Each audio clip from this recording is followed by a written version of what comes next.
오늘 본문의 시작은 한편으로 중간 평가와 같은 느낌을 줍니다.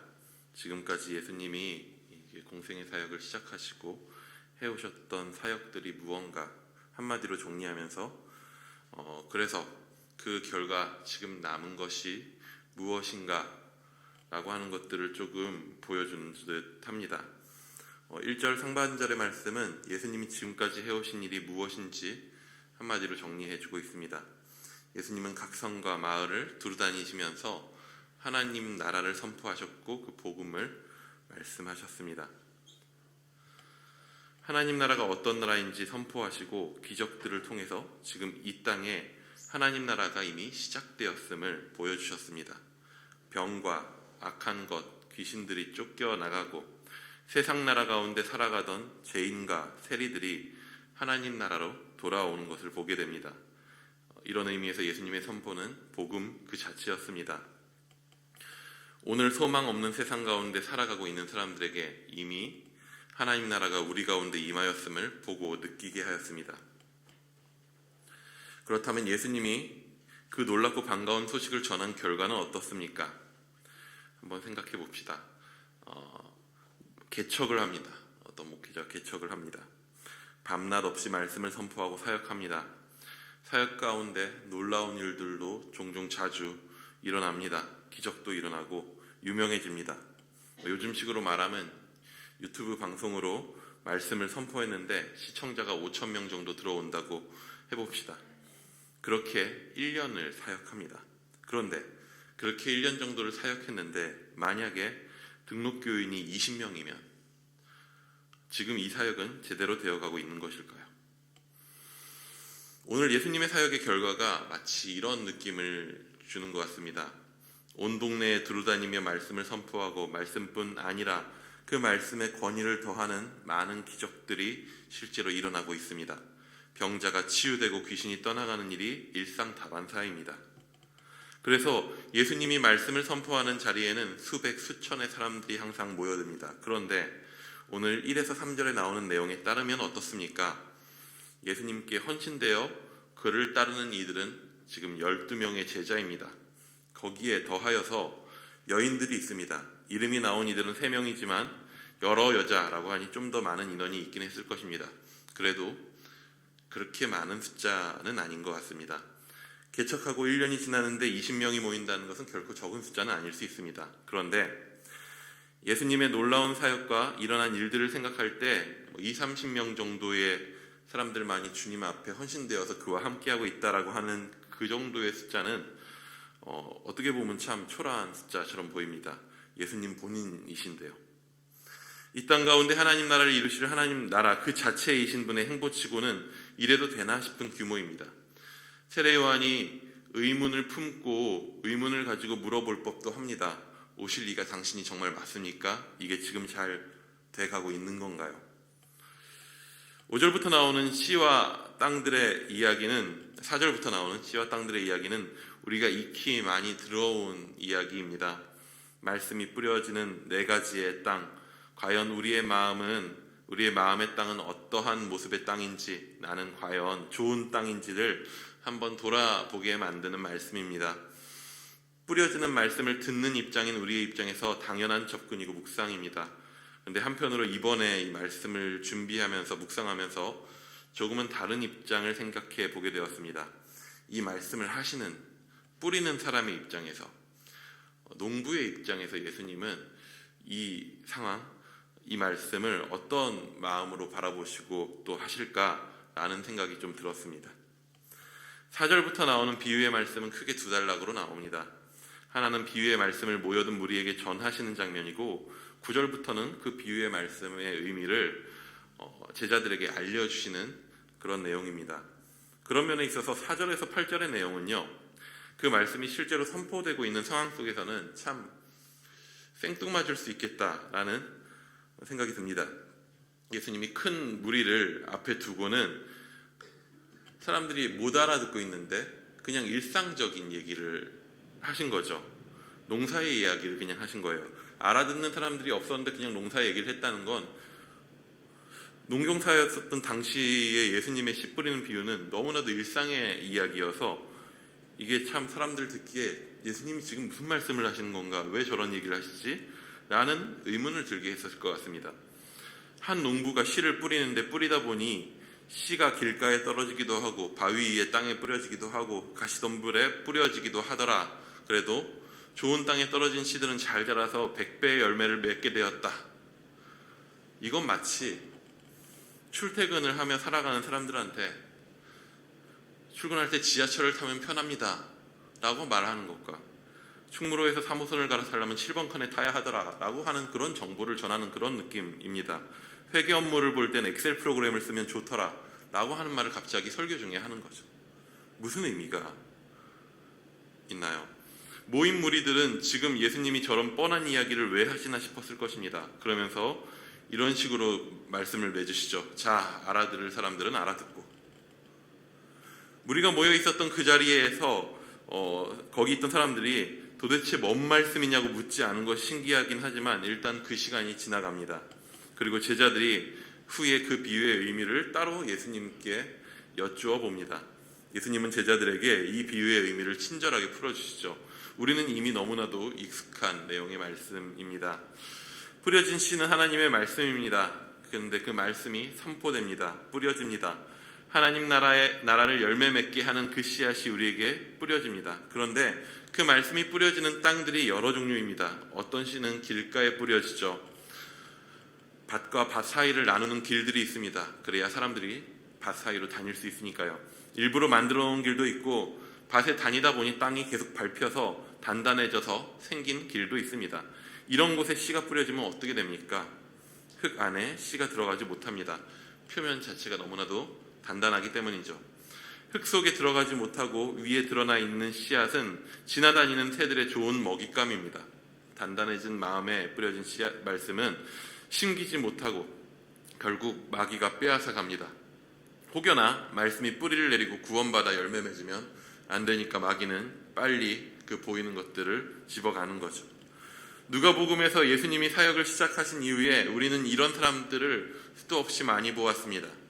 예수님이 고향인 나사렛 회당에서 말씀을 전하실 때 그곳의 사람들은 자신을 메시아로 소개하는 예수님을 전혀 받아들이지 못합니다.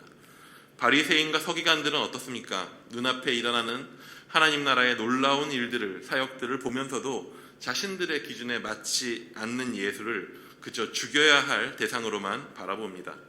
하나님 나라의 귀한 말씀에 씨앗이 뿌려졌지만 그들은 그 씨앗을 자기 안에 받아들일 마음이, 그런 공간이 없습니다. 또 다른 씨앗은 바위 위에 떨어집니다. 정확히는 바위 위에 덮여진 땅, 흙 위에 떨어진 거죠. 석회암층 위에 흙이 얇게 덮여 있는 것입니다. 겉보기에는 흙이지만 그 밑에는 바위가 있어서 뿌리를 내릴 공간이 없습니다. 하나님 나라의 말씀이 뿌려질 때 어떤 이들은 기쁘게 받습니다. 받지 않을 이유가 없죠. 당장 예수님의 하나님 나라 말씀은 로마의 압제 가운데 있던 이들에게 하나님 나라가 올 것에 대한 기대를 주는 그런 말씀이었기 때문입니다. 심지어 그 말씀에 따라오는 기적들도 있었습니다. 그 기적들은 자기들의 실질적인 문제들을 해결해 주기도 했습니다. 그러니 말씀을 받아들이지 않을 이유가 전혀 없습니다. 기쁘게 즐겁게 받아들일 수 있죠. 그런데 씨가 심기긴 했으나 뿌리를 내리지는 못합니다. 왜 그렇습니까?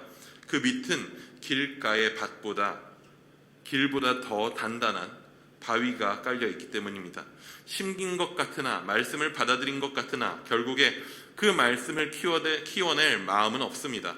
당장에 그 말씀을 따르려 할 때 시련이 생기면, 문제가 생기면 배반하게 된다고 합니다. 역경이라고 하죠. 문제가 생기면, 거스르는 일이 생기면 이겨낼 힘이 없습니다. 당장에 예수님의 말씀을 들으러 나오는 대부분의 무리로 표현된 사람들이 이런 사람들이었습니다. 무리는 지금은 예수님을 반기는 것으로 나오지만 나중에는 예수님을 떠나고 못 박으라고 하는 존재로 바뀌게 될 것입니다. 가시떨기에 뿌려진 씨앗도 비슷합니다. 바위 위에 뿌려진 씨앗이 역경 때문에 시들었다면 어찌 보면 가시떨기에 뿌려진 씨앗은 순경 때문에 시들어버립니다. 순경, 순탄한 삶 때문에, 여유로운 삶 때문에, 그들에게 주어진 더 풍요로운 것들 때문에 도리어 자신들에게 주어진 말씀을 받아들이고 그것들을 사는 것에 있어서 어느 순간 잊혀져 버리게 되는 거죠. 역경보다 순경이 더 사람을 무너뜨린다라고 합니다. 딱히 역경이 있는 것은 아니지만 오늘 더 잘 먹고 살 마음에, 지금 누린 것들을 더 잘 누리고 싶은 마음에 말씀을 따라 사는 것은 뒤로 묻어두게 되는 것입니다. 결국 잘하는 것 같긴 하지만 어느 순간 거기에 막혀서 열매를 맺지는 못합니다. 이 또한 무리들이 보였었던 주된 반응입니다. 그런데 그런 와중에 좋은 땅에 뿌려진 씨앗들이 있습니다. 좋은 땅에 뿌려진 씨앗들은 그 땅에 단단하게 뿌리를 내리고 열매를 맺습니다. 예수님은 오늘 비유에서 그 결실이 100배에 달한다고 말씀합니다. 이 지점에서 한 가지 질문이 들었습니다. 그렇다면 농사를 이렇게 지었으면 농부 입장에서 농사가 잘 된 건가? 당시의 사람들은 일상이 농사여서 이 말씀을 듣고 아마 딱 떠올렸을 것 같긴 합니다. 이 농사가 성공적인가? 4절에서 8절에 나오는 무리들을 향한 예수님의 비유의 말씀을 들으면서 사람들이 생각했을 겁니다. 갑자기 뭔 생뚱맞은 소리를 하시지? 하면서도 와, 좋은 밭에서 100배가 맺혔으면 길가에 뿌려졌든 가시덤불에 뿌려졌든 바위 위에 뿌려졌든 농사는 성공했네 라고 생각했을 것입니다. 예수님은 이 땅 가운데 하나님 나라를 이루시기 위해서 오셨습니다. 구약의 선지자들과 그들의 메시지를 들어온 당시 이스라엘의 사람들, 그리고 세례 요한까지도 모두 다 그 나라를 이루실 메시아를 기다렸습니다. 예수님은 그런 존재로 이 땅 가운데 오셨습니다. 그런데 예수님의 행보가 그런 마음을 가지고 보기엔 너무나도 느립니다. 수없이 많은 사람들에게 말씀을 뿌리고 놀라운 기적들을 베풀고 있지만 정작 예수님을 진짜로 따르는 자들은 20-30명 정도밖에 되지 않습니다.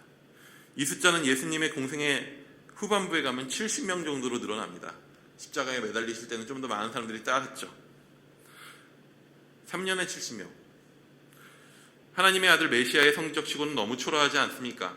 그런데 예수님은 지금 자신을 따르는 20-30명의 사람들을 보면서 씨 뿌리는 자의 이야기를 하십니다. 마치 이렇게 이야기하시는 걸로 들립니다. 씨를 뿌리다 보면 길가에 떨어지기도 하고 바위에 떨어지기도 하고 가시덤불이 있는 곳에 떨어지기도 하더라. 말씀을 전하다 보면 들어도 듣지 못하는 이들은 수없이 많고 그 와중에 듣고 도리어 나를 해치려고 하는 자들도 있더라.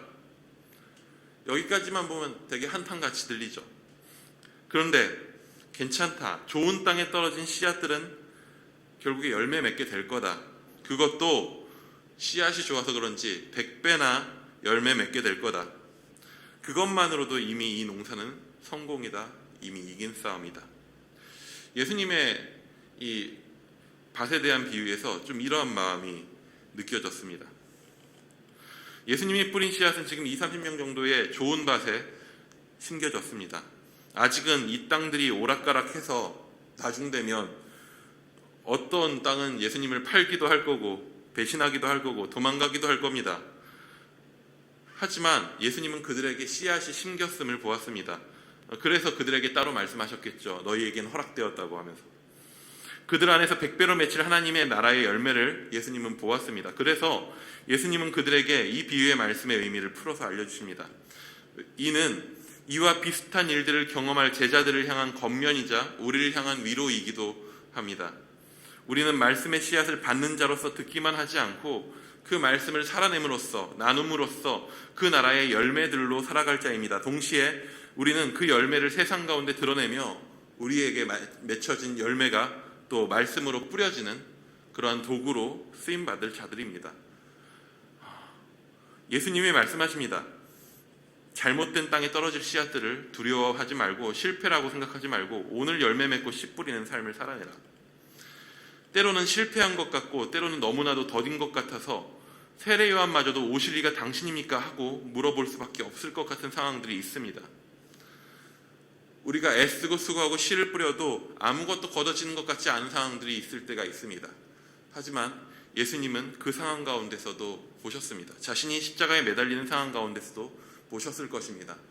그 좋은 땅에 뿌려진 씨앗이 결국에 열매 맺게 될 것이고 거기 맺혀진 열매들을 통하여서 다시 씨가 뿌려질 것이고 수없이 많은 사람들이 자신을 반대하고 거스르고 잘못된 길로 가버리고 하는 것들이 허다하게 많이 보일지라도 그럼에도 불구하고 거기에서 뿌려진 씨앗은 반드시 열매 맺고 하나님 나라는 충만하게 될 것이라는 그 사실을 주님은 마지막 순간까지도 보셨을 것입니다. 우리의 상황들은 어떻습니까? 우리의 지금의 삶의 상황들은 어떻습니까? 많은 씨앗들이 허비되는 것 같고 길가에 뿌려지는 것 같고 나의 삶 하나만 보아도 내 삶만 봐도 내 삶 안에 너무나도 많은 땅들, 많은 종류의 땅들이 있어서 내 삶조차도 가시덤불에 막힌 것 같고 바위에 뿌려져가지고 역경만 닥치면 나도 넘어지는 것 같고 나도 뭔가 소망 없는 존재처럼 보이진 않습니까? 내 주변의 상황들도 그렇게 보이진 않습니까? 하지만 주님께서는 그럼에도 불구하고 우리를 바라보시고 우리 안에 뿌려진 하나님 나라의 씨앗을 바라보고 계십니다. 우리가 주 안에서 열매 맺게 될 것입니다. 우리를 통하여서 이 땅 가운데 하나님 나라의 풍성한 열매가 맺혀질 것입니다. 우리가 그 소망 가운데서 오늘을 살아낼 수 있기를 기대합니다. 우리 지금 이 시간 함께 기도하며 나아가기 원합니다. 먼저 기도하실 때에요, 이 말씀의 겉면대로 우리가 좋은 밭 되기를 좀 기도했으면 좋겠습니다. 착한 밭이 되어서 인내하는 밭이 되어서 뿌려진 씨앗을 오늘 눈에 보이는 역경과 순경에 개의치 않고 한 걸음 한 걸음 그 씨앗을 우리 마음에 품으며 살아내며 행하여서 우리의 삶 가운데 아름답게 그 열매가 맺혀지는 것들을 기대하며 오늘을 살아가게 해달라고, 그런 믿음 달라고 좀 기도하기 원하고요. 또한 더 나아가서 우리에게 뿌려진 그 씨앗, 우리를 좋은 땅으로 부르신 그 주님의 마음을 우리가 의심하지 않게 해달라고 좀 기도하기 원합니다. 주님 반드시 우리를 통하여서 지금 놀라운 일들을 하고 계시고 이미 우리를 통하여서 이 땅 가운데 하나님 나라를 확장하고 계심을 우리가 의심하지 않기 원합니다. 그래서 좌절할 것 같은 순간 가운데, 넘어질 수밖에 없을 것 같은 순간 가운데, 모든 씨앗이 길가에 있는 것 같고 바위에 뿌려진 것 같고 가시덤불에 뿌려진 것 같은 많은 씨앗이 허비되는 것 같다 속상한 그 모든 순간 가운데서도 그럼에도 불구하고 잘 심겨진 씨앗이 반드시 이 땅에 풍성하게 열매로 맺혀질 것이라고 하는 그 소망을 우리가 잃지 않고 이 땅 가운데 완전히 이루어질 하나님 나라를 소망하며 오늘을 기대 가운데, 기쁨 가운데 그렇게 살아갈 수 있게 해달라고 말씀을 기억하며 함께 먼저 기도하기 원합니다. 기도하시겠습니다.